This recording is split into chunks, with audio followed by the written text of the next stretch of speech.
गांव में बाढ़ की कहानी। छोटा सा गांव सिवानपुर, जो चारों तरफ हरियाली और शांत वातावरण के लिए जाना जाता था। यहाँ के लोग कृषि और पशुपालन से अपनी रोजी रोटी कमाते थे। हर साल मॉनसून आते ही गांव में खेतों में हरियाली छा जाती और लोग आने वाली फसल के लिए उत्साह से भरे रहते। परंतु इस बार का मॉनसून कुछ अलग ही संदेश लेकर आया था। इस बार बारिश इतनी ज्यादा हुई कि गांव के पास से बहने वाली नदी का जलस्तर तेजी से बढ़ने लगा। शुरुआत में तो गांव वालों को लगा कि यह सिर्फ कुछ दिनों की बारिश है और जल्द ही सब सामान्य हो जाएगा।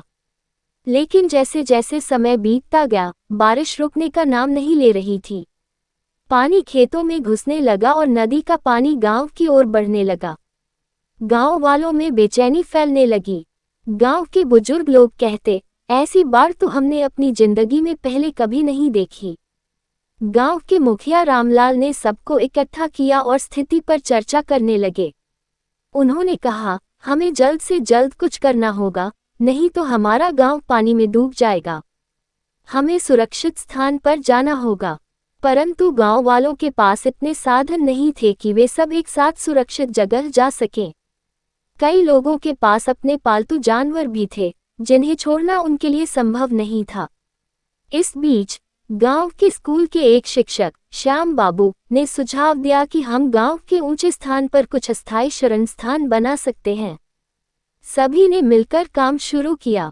महिलाएं खाना बनाने और बच्चों को संभालने का काम करने लगी और पुरुषों ने तिरपाल और लकड़ी की मदद से एक ऊंची जगह पर आश्रय बनाना शुरू किया।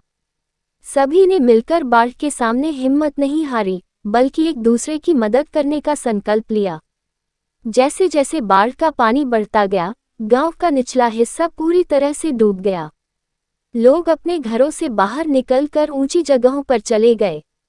बच्चों में डर था, लेकिन उनके माता पिता ने उन्हें साहस दिलाया। वहीं श्याम बाबू बच्चों को कहानियां सुनाकर उनका मन बहलाने की कोशिश कर रहे थे। गांव की महिलाओं ने खाना बनाने का काम संभाला और गांव के सभी लोग मिलकर काम कर रहे थे ताकि सबको खाना मिल सके। कुछ युवा लड़के अपने साहस के साथ गांव में घूमकर ये देख रहे थे कि कोई व्यक्ति फंसा न रह जाए। इन युवाओं में रामू और श्यामू खास तौर पर आगे आए थे, जिन्होंने कई लोगों को सुरक्षित जगह पर पहुंचाया। उनकी बहादुरी की चर्चा सबकी जुबान पर थी। बाढ़ की स्थिति लगातार बिगड़ती जा रही थी, लेकिन गांव वालों का हौसला टूटने का नाम नहीं ले रहा था। उन्होंने प्रशासन से मदद के लिए गुहार लगाई, लेकिन बाढ़ की वजह से सड़कों का संपर्क कट चुका था। ऐसे में उन्हें खुद ही अपना बचाव करना था। 3 दिनों बाद प्रशासन ने नावों के माध्यम से गांव तक पहुंचने की कोशिश की। कुछ नावें गांव के पास पहुंची और उन्होंने सबसे पहले बीमार और बुजुर्ग लोगों को बाहर निकालना शुरू किया। धीरे धीरे बाकी गांव वालों को भी सुरक्षित स्थान पर पहुंचाया गया। इस मुश्किल समय में गांव के सभी लोग एक दूसरे के लिए सहारा बने रहे, जिससे उनके बीच एक गहरी एकता और भाईचारे का भाव विकसित हुआ।